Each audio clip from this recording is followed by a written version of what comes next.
Welcome back to the podcast. Today we've got an amazing conversation. We're going to talk to Bo Bennett. Bo's going to show you how to write a book in hours, not just write a book, but get it published, get it out there and narrated all in one easy idea. Bo is a master of creating big ideas and making them easier. A lot of us have these ideas, but get overwhelmed by the idea of getting into them. It's just too much. I can't do it. Bo's going to show you can do it. There's nothing. No big idea that isn't something that we can knock off. And he's going to show you today how to make those transformations. If you want to write a book, today's podcast is one that you really want to pay attention to. We're going to go down that path. Bo, welcome to the podcast. Thank you so much. It's great to be here, Anthony. I'm going to jump right into big ideas. Oftentimes, my belief, my underlying belief is that human beings are the most creative, adaptive beings ever exist. And our gift, our gold is in that as a human being, weed through the plethora of things that hold me back, my fears, anxieties, consciousness, being present, the ability to be in a room, to be able to be present. As I break through those, my creativity opens up, and I ultimately have a desire to create bigger and brighter ideas. And as we do that, sometimes I scare myself, right? Do you have that feeling? Yeah, at times, sure. It could be jarring sometimes when this flood of ideas comes to you and you just you don't know what to do with it all. But that's why I always suggest make sure you have a pen and paper handy, or make sure you got your phone with your notepad, no matter where you are, so you could always take down those ideas and then act on them at a later date. I love that. Having a pad next to my bed, right? And I'm not sure my wife appreciates that when I turn on my little light. But it's better than my phone. Sometimes at night, if I wake up, I will, in the past, I've jumped on my phone, and my fear about phone, like today, I disconnected all of my social media again today. I found myself in the middle of the night last night. I woke up, I had an idea. I went to put it in my notes, but then all of a sudden I was like, well, I'm just going to stop by and check out Instagram. And an hour later, right, I'd lost an hour to scrolling, and I thought to myself, man, this is crazy, right? Yeah. I just lost an hour to my life to scrolling. So I disconnected my social media last night. Well, you could look at it that way, or you could say you traded an hour of sleep with an hour of scrolling. I think that's less painful. Yeah, it is.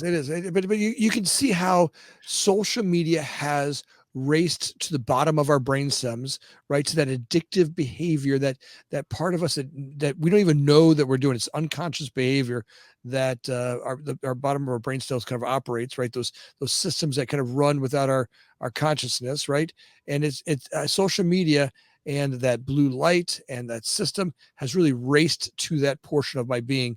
And it's my judgment is that a lot of us, including me, especially, I talk for myself, I've traded in a lot of my time for that, right? And a lot of the stuff where those precious individual hours of mine where, I get my day-to-day stuff, right? I run my family, I run the household, I run all this stuff in there. And there's those precious hours of being creative and creating new ideas get sucked up by scrolling, right? It stunts my whole overall ability to develop the bigger ideas. Oh, yeah. I mean, that's why social media companies are ultimately so successful, because they figured out how to do that. Just psychologically, they figured out how to access that part of our brains and just make us sit there and look at the ads over and over and just click on things.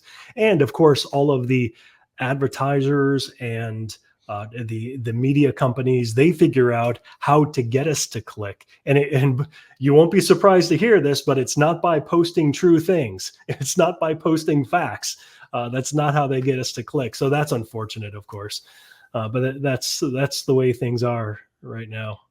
Well, so let's do this. So one, I want to really dive into, and we're going to get into some of your personal training and your success and motivational work that you do. But look, let's say that we are able to get separated from the addictive part of our being, right? The physical consciousness, emotional consciousness, our addictions to different social media devices. And now I've got a big, bright idea, right? You when we were doing pre-show work, we talked about something that you do and have done that's amazing, right? How to write a book. Right now, what are we talking about? Are we talking a pamphlet?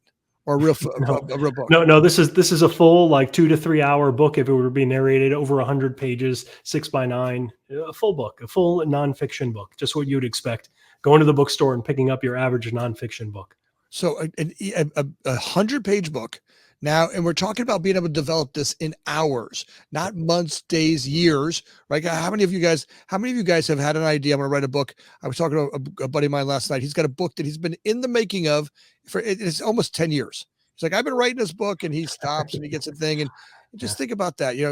What's the part of the brain that stops us, right? Because my judgment is my brain stops me and says, well, you're not good enough. What do they want to hear from you?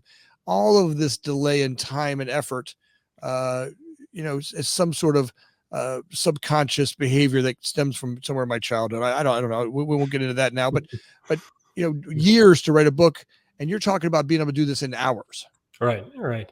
Yeah, and you mentioned people having excuses like, I'm not good enough or whatever, or I'm too good. Like there are literally dozens, and I've heard it working with authors over the last 12 years. I've heard pretty much every excuse why it took them as long as it did to write the book. Some, of course, is justifiable. Sometimes the books required like an ending, for example, like they have their personal story, but they didn't get to where they want to be. So they just kind of spend decades writing their book, writing their story. But for the most part, there are these kind of, I will call them stupid reasons why people don't actually finish or complete something. But that's what's so cool about this technology. Of course, with artificial intelligence now, you could use that to do a lot of the more menial tasks, the things that we would have to do and look up and research, and it would take forever. But also just the writing itself. Now, some people say that this is kind of like cheating, but I certainly don't see it that way. I am a big AI proponent because I could see the possibility, but I could also see the dangers. But in this case, it's really about using the technology to your benefit. And this is fantastic for any authors out there who, or even wannabe authors, who like always like, oh, I got this great idea for the book, but I don't know where to start. I'm never going to get to it.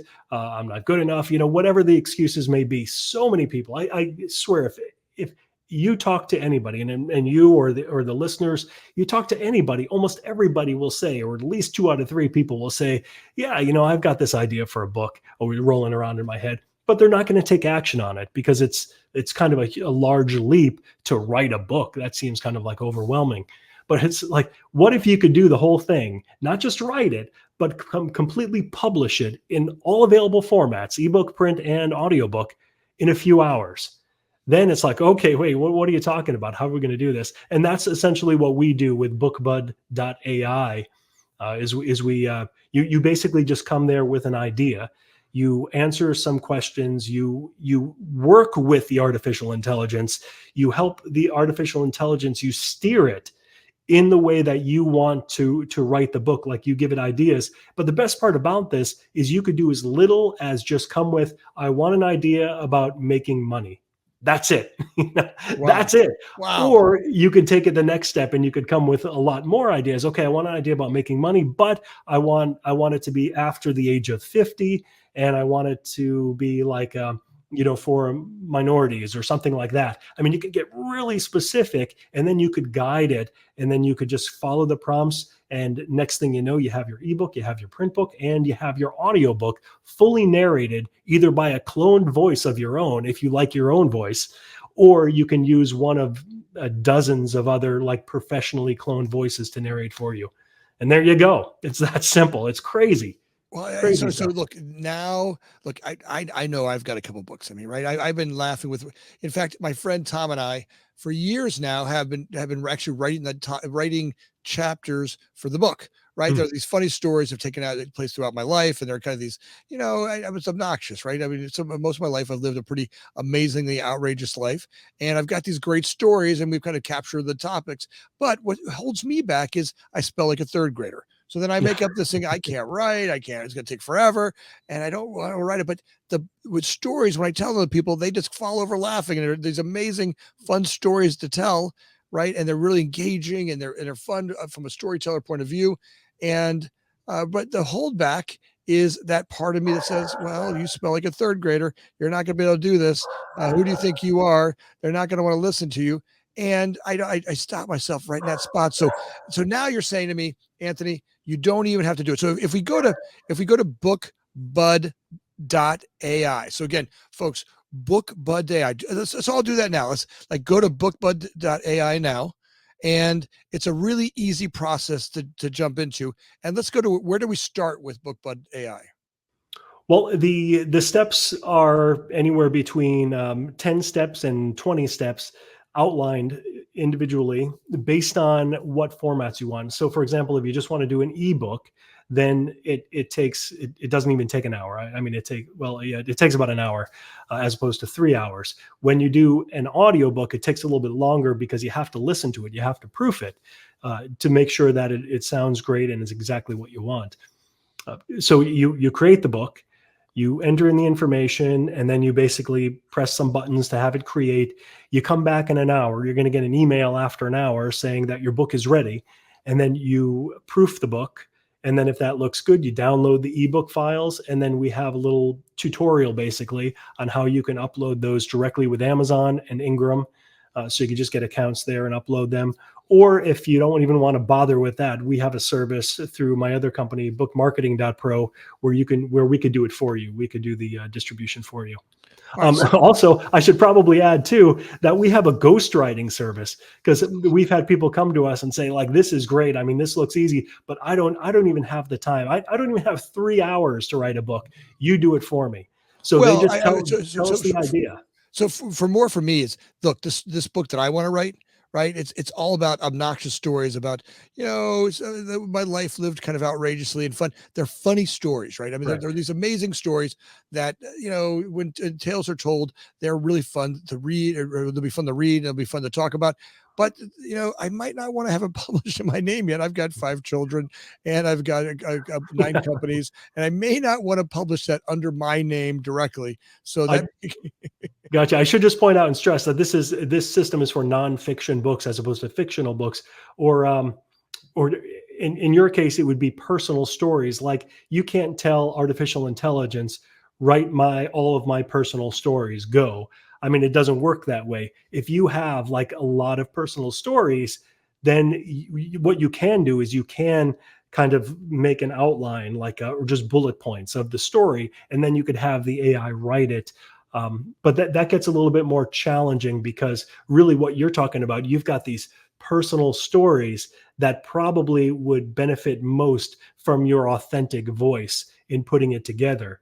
In which case, then you could just kind of like write the stories, upload you said you're a horrible speller or you don't like spelling or whatever. You just go to a site like grammarly.com and you could have Grammarly just completely clean the whole thing up for you. I mean, I used that thing all through getting my PhD, and it was a godsend. It was fantastic. Well, that's what works for me. Is I actually just go into my Outlook, I open up an email, and I start voice recording my stories. Right. So for me, that's my hack, and I just kind of watch it as I put it in there, and I can write, a different. I write really great stories, and then usually what I'll do is I'll take it and I'll take my an email that I'm writing, or a message I'm trying to send to somebody, or a post I'm going to put on there, and I'll cut and paste that into ChatGPT, and I'll say, Chat, help me articulate these ideas a little bit better for a post I'm going to do for LinkedIn. And I'll put it, and man, I am telling you, I've never sounded better than I've sounded so damn good nowadays on these, because another post anymore, I have to be with me, and it'll articulate a little bit better. And sometimes I have to go do some minor adjustments, but overall, it takes the idea that I started with, and it might add a little bit of stuff in there, a little bit tighter, a little cleaner, and makes the enunciation a little bit better, and makes the idea a little bit clearer, and it helps put that put that into place. Yeah, it's a powerful tool, and I do feel bad for copywriters, because I feel like their time is limited with artificial intelligence. But that's the bigger question. There are so many jobs that artificial intelligence is probably going to take over. But this is nothing new. I mean, we've seen this with robotics, like in the auto factories. We've seen this with plenty of different industries. Things change, technology changes. The cars replace the horse and buggies, and people lose their jobs. But if people are smart, then they could embrace the new technology and figure out how to use that to their advantage. And that's what I've always pushed for. I'm always more of that optimist about embracing the new technology and figuring out how you could use it to your benefit. And I think more than ever, artificial intelligence is one of those technologies that virtually anybody could learn how to use very quickly and benefit from that. Well, okay.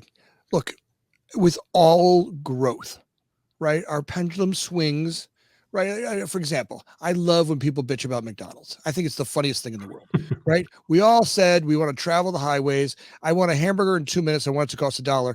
And then they gave it to us and we're all like, oh my God, you eat McDonald's? Yeah, Look, like it wasn't designed to be a lifestyle. It was something designed to eat while you're on the road in between, filling your gas tank up and stopping while your kids were whining and they were starving, right? It was just this idea that we created. And then all of a sudden people started making, well, I'm gonna have, I'm gonna eat it 5 days a week or 7 days a week and make it a lifestyle. And you're like, no, it wasn't designed for that, right? The pendulum swung one way, and we're gonna bump up against that, right? It's fair, sure. right? But to all of a sudden be mad at something, or the calculator. Oh my God, the calculator made people stupid. They don't think anymore about how to do mathematics. But what my belief is that if my brain is a sponge, right, and I fill it with trying to figure something out, it's not going to be able to figure out other stuff, right? Yeah. And as I release it from needing to know some items, there's other things I'm going to be able to learn, which my guess is will be a higher level of it. Now, those of us have had to learn how to do math. When we judge other people who don't know how to do math, you're like, oh my God, you, who do you think you are? They're like some sort of like hierarchy of being because I know this and you don't know that. But my belief is they know something else that I don't know. Sure. And sure. That's the beauty of understanding that we're going to grow, and it's not always going to be what you and I want Right. all the time. That reminds me of that story. Have you heard of this story about Henry Ford when he was in court? No. The auto giant Henry Ford back in the I don't know, whenever he lived, late 1800s or whatever. He was in court and he was put under pressure because of some issue. And the lawyers were trying to get him and saying, yeah, well, what's the capital of this? What's the capital of this state? And he's like, why would I bother myself with those kind of facts when I have a team of people who could get me that information at a snap of my fingers? So, and people are really impressed with that. And of course, it stuck as a popular anecdote. And that's kind of where we are with technology, not only with the calculator that you mentioned, with Google. Google was a big thing, like, oh my goodness, Google's going to rot all our brains. It hasn't. Evolutionarily speaking, evolution is over a long period of time. So who knows what's going to happen, but I wouldn't worry about that. For the most part, as environmentally and as a society, our brains are not being rotted. Many of us, and most of us, I would argue, are using the technology to our advantage and to our benefit. And we're in that sense, we're able to do more than we've ever done before. And I don't want to use the word smarter because intelligence, there are a lot of different dimensions to it. And it's difficult to really pin down what we're talking about when we talk about intelligence. But for the most part, we're more productive. We could do more things. We know more things thanks to the internet, thanks to technology. And I think that's where artificial intelligence is taking us as well.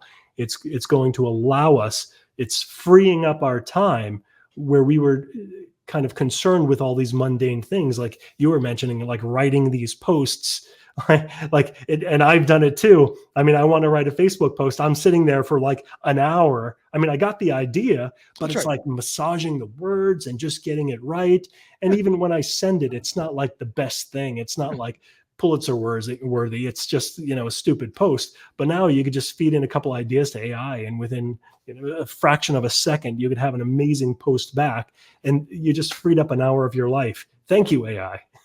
Well, okay. So I shifted gears and I went in and said how to create a podcast and make money in 30 days. Perfect. Right. So I went in there and I did that. Title, yeah. So it actually helped me. It gave me 25 titles. The first one is Podcasting Profits, a 30-day guide to launch and earn. The second one was 30 days to podcasting success and revenue. But all of them are good. uh, That's the thing. Like when I generate titles for my book, I see these 25, and almost always I pick the first one because they're all fantastic. But what we could also do is you pick the title from one, and you could pick a subtitle from another, so you can mix and match to get the perfect title. but look at Or this of one. course, you could come up with your own. But I mean, let's face it, I'm good, I'm creative, but Chat GPT-4, that's got me beat with a lot of these Well, look at this creative one. titles. From Mike to Money in 30 days, podcasting payoff guide. Bam. I mean, these are great. These are I couldn't even think about these. This Solid gold. solid gold ideas. All right, so let's just pick the first one. I'm gonna put the first one in there, and I'll put paste podcasting profits, a 30-day guide to launching and earning. Next, right now it's going to really get into step 3. Enter information about your book, right? The Right. goal of this book. So in step 3, what we're doing is you're educating the AI by helping to create the prompt. Now, what's going on in the back end is what's called a prompt, essentially. It's the information that you feed the artificial intelligence in order to get back the information that you want. After doing this, well, first of all, after being in the publishing industry for over a dozen years, I've got a lot of information on how to correctly write a book. But what I needed to know and needed to learn was how to interact with ChatGPT in order to feed it the right information, in order to get back the right information. So there's a lot going on in the back that takes the vast majority of the work. Like if you were to do all of this manually, with ChatGPT, even using ChatGPT directly, we have the right prompts to get back the right information. So what you're doing right there on step 3 is just answering some basic questions that will be used in creating the prompt that feeds in ChatGPT. And ultimately on the next step, that's when you get your table of contents. And that's the first time where most people are blown away when they see, this is amazing. Wow, this is going to be a really great book. And all I did was feed it some basic information. Well, so it's even going to help me write the tone of the book. So it gives me ideas like, all right, so what's the goal of this book? So I wrote, help people make money with podcasting, make money in 30 days, and love doing it every day, right? So I kind of wrote, that was my general idea, right? So it gave me, what's the tone of the book? Pick 3 of them, right? So the first one I had was a little persuasive, right? And descriptive and humorous, right? It gives me other ideas, instructional, right? Let's see here. Can I go through and can I set these up here? Yeah, because I didn't even realize. I scrolled down. I'm like, look at all these ideas. There's literally dozens, and some of them are a little bit out there, but I added them just because people like to be creative, like a dark fantasy. If you want to write a book in that style, a nonfiction book. That's the funny part too. We're not talking about fictional books. We're talking about nonfiction. So just imagine like writing a podcast book in a macabre dark fiction, dystopian type of way. Of course, that doesn't go with the humor, but you could do it. That's the great thing. You could do anything with this, and we give you the tools to be that creative. Well, so I think the audience can see that. Look, in a couple of minutes, I've been on the podcast. We're under 30 minutes, right? We're under 30 minutes, and I'm already writing a book. And look, guys, it's bookbud.ai. Go do it now. Hey, brother, just give me some ideas. What ideas do you have about writing a book? Put that down in the description below. I mean, let's get creative. I mean, anybody can steal your idea, but at the same time, you can write another book tomorrow. Right? You can write one today, write another one tomorrow. Now, I mean, as we get into this, how easy does it get to get from the book and the idea into getting it actually published? And how do I go from here to getting it published? Well, there's 2 different paths you can go, and one is if you want to do it yourself. If nowadays with Amazon KDP, and with Ingram, it's called Ingram Spark. They're programs that any individual author can sign up for and fill out some forms and upload information. Now, I will admit there's a learning curve to this, and it's not always the easiest thing. But if you want to take that path and put in the time to do that, you can do it, and you're going to get 100% of the revenues that come your way, the royalties, I should say, from these different retailers. Also, if you want to take the other path and you say, look, I don't want to deal with the publishing of it. Once you have the book created, after like an hour, the ebook, you can just use our service, our at bookmarketing.pro for like $50, and we could do all the publishing for you. So that's like incredibly easy if you don't want to deal with it. So we try to give users the option. We try to be able to work with people who want to do everything themselves for like the maximum profit, or people who want to do absolutely nothing themselves except for say, hey, Bo, write me a book about whatever. And that's it. And then we take it from there. So it's pretty cool. Well, I love it. Look, I never thought that doing my dream, right? The big idea was writing a book, a storytelling book, and then get it from there and getting it published and audible, right? Imagine, guys, you could do this about anything, right? I could write about construction. I could write about being a father. I could write about being a husband. I could write about being in sobriety. I could write about all the things that are really important to me or are important to you, right? What are those things that are important to you that you're passionate about? Take some time, take 3 hours, 4 hours of your time and write a book. Imagine that you're actually going to, this is the kind of stuff that we talk about where you're making income while you're sleeping, right? Because once I get the book and it's out there in the marketplace, right, it's selling itself and it's producing value while you're sleeping. Yeah, it's residual income. I mean, that's the best kind of income that comes in month after month after month after month, and you just do the work at one time. And by work, I mean invest a few hours into creating this book. One thing I do want to mention that you kind of touched on is like I've had a huge backlog of ideas to write books, and I knew I was never going to get to them all, but I always wanted to write them down because I always thought, oh, this is a great idea. Oh, this is a great idea. And now with this system and with AI, I could eventually get to my backlog of ideas. And what's great about this is I feel like I am kind of flooding the marketplace with this fantastic information. Like I'm writing books on critical thinking, like cognitive biases, logical fallacies, how to think more clear, how to navigate the waters of like the media to be able to tell what's true and what's not true. Important information that people really need to know. And I'm able to get this information out there. Whereas, let's say the Flat Earth Society or other people throwing conspiracy theories, they don't have the tools that I have, at least not yet. So I'm at an advantage here, getting the good information out. So it also, there's kind of like this social justice component to it. I feel like I'm doing something right. I'm doing something good. I'm making the world a better place by contributing all this information. That's amazing, right? This is where technology, and no matter where you are in the world, I don't care if you're in a little village in India and you've got an internet connection, right now you can be writing a book about that. Or you're in a small town in New Hampshire, or you're in a small area in the Mojave Desert, right? Right. You're anybody. This is the equalizing factor we talked about.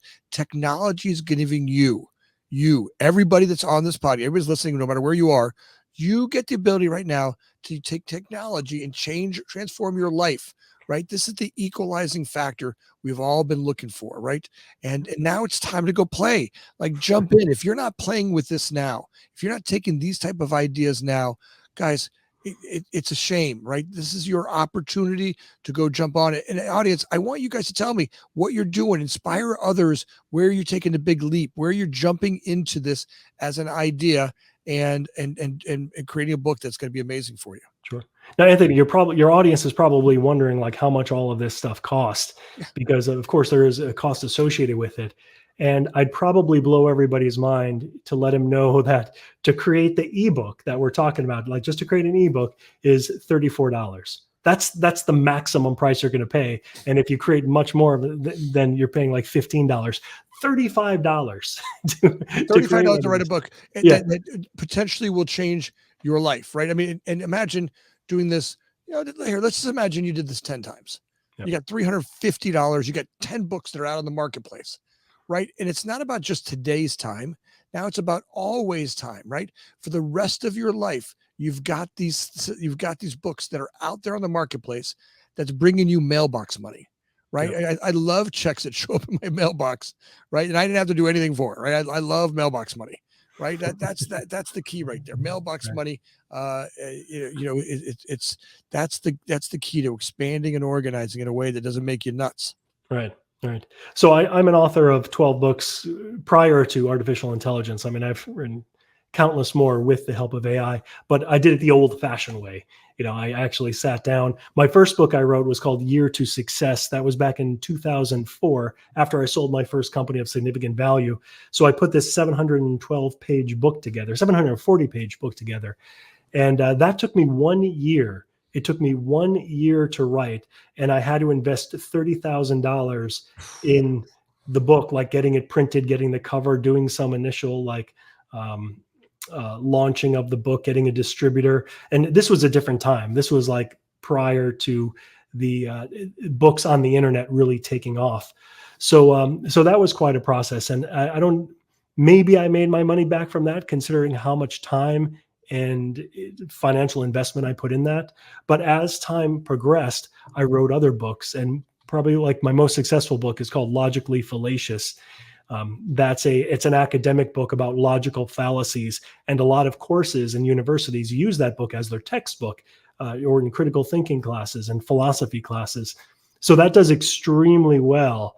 And that has been fantastic because, I wrote that like 10 years ago. And like you said, I get these nice big checks every month from it, and I'll probably continue to get them for as long as I could foresee. But I also want to point out that I did write another 10 books, and some of them do okay, and some of them don't do well at all. That's the nature of the business. It's not that I'm an incredible author and I'm a great writer, and that's why I do well. I've had probably 3 good ideas and 9 bad ideas. Yeah, And which all is of fair. those ideas were published, but only 3 work out well. But hey, that's okay. That's the name of the business. That's the name of the game. That's the nature of the business. It's really kind of like a numbers game. So don't get frustrated if you are trying something, if you are writing a book and it doesn't do well, because that's just one idea, and maybe your next one will be the hit. Well, and my judgment is that while I'm writing the book that fails or it's not successful yet, Mhm. I'm learning, right? All right, look, your idea wasn't well thought out. You need to articulate this a little bit brighter. I can go back and take that data and reformat it, relook at it, and make it maybe punch out a little bit more. Look, I've done hundreds of podcasts. Some of them have the thumbnail we make about it. I went through a series of thumbnails for a sales series we're working on, and the thumbnails for them are nonsense. They don't articulate it well. It doesn't define it well. We're going to go back and remake them, right? We're going to go back and redo the entrance. Look, the guy that we have doing the podcast with him, he's a phenomenal sales trainer, but we didn't do a great job of articulating it as a special thing. We're not getting the views we're seeing. People aren't seeing it the way that I saw it. And now we're going to go back and do a little bit of adjustment, right? It doesn't make us bad people. It's learning, right? To look at it and go, Yeah. right. It didn't pop. The name didn't pop. The format didn't pop. And that's okay, because all it is a couple more clips, and we're back to changing it to something even cooler, which gives us the ability to do a relaunch. Yeah. Like the saying goes, experience is what you get when you don't get what you want. Oh, say that again. Experience is what you get when you don't get what you want. I love that one, right? There's a bumper sticker right there. Yeah. Let's get that on a bumper sticker. Bo, I got to tell you something. I love having you on the podcast, and we're going to have you on many, many more times. I've got, some real gifts for our audience in doing this. Audience, I dare you right now, quit bullshitting yourself. Get on your typewriter right now. Go to BookBud, BOOK, bud.ai now, and go start your first book for $35. Right? Do that now, and tell me how you did, right? Let's take it through it. If you have any questions, Bo, what's the best way for people to catch up with you, and if they were interested in talking to you some more? Yeah, sure. Actually, if you just go to the website, bookbud.ai, you'll see like this little chat icon at the bottom. And I'm on there about 12 hours a day where you can talk to me. It's not artificial intelligence. It's really me. I'm there. So happy to answer. But also, if you want to use email on that page, there's an email form where you can email me. It's probably the best way. It's awesome. I got to tell you, this hack right here is one that's this is just an awesome hack, right? This is a great way to get in there and create some big ideas. And Bo, I'm grateful for you to bring this to this podcast and to our podcast audience. Get out there and get some done. Quit messing around. Let's get a book written. And if you guys liked this podcast with Bo and I, could you take a second, like and subscribe it? It means the world to Connor and to Joe and to Van and all the team in the background that edit and publish this thing tirelessly every day. The work that they do is just real hard work. And when you like and subscribe it, it makes the world of difference to them and to me and to Bo. And any questions you have, please put it down in the comments below. We answer each and every one of those. As always, we're grateful for you listening. Thanks for being here.